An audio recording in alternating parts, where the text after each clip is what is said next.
Hello guys, welcome to SR vlogs. పోలేలు ఈజీగా ఇంట్లో ఎలా చేసుకోవాలో చూసేద్దాము. సో శనగపప్పునైతే 3 అవర్స్ నానబెట్టుకొని ఉడికిచ్చేసుకున్నాను. సో మీరు చూస్తున్నారు కదా, ఇలా ప్రెస్ చేస్తే అంత పొడి పొడిగా అవేటట్టు చూసుకోండి. తర్వాత నేను గోధుమ పిండిని అయితే తీసుకొని చపాతీ కోసం అని చెప్పి నానబెట్టేసుకుంటున్నాను. సో మీరు మైదా పిండి కూడా తీసుకోవచ్చు. తర్వాత అయితే రోల్లో మనం బెల్లము, సోంపు అయితే దంచుకోవాలి.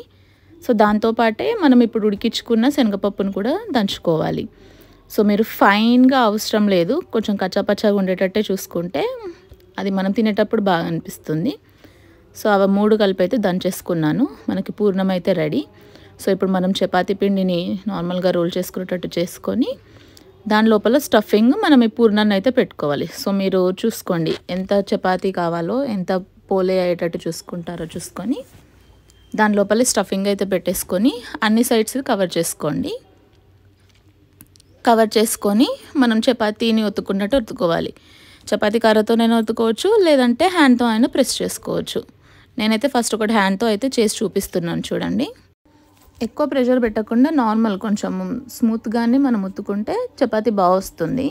సో లోపల పూర్ణం పెట్టాం కదా, పగిలే ఛాన్సెస్ ఎక్కువ ఉంటాయి కాబట్టి అంత ప్రెషర్ కాకుండా లైట్గా ప్రెస్ చేయండి.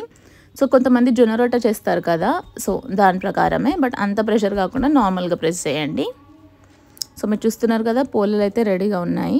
సో ఇంకా మనం కాల్ చేసుకోవడమే. సో నేనైతే నెయ్యితో కాలుస్తున్నాను.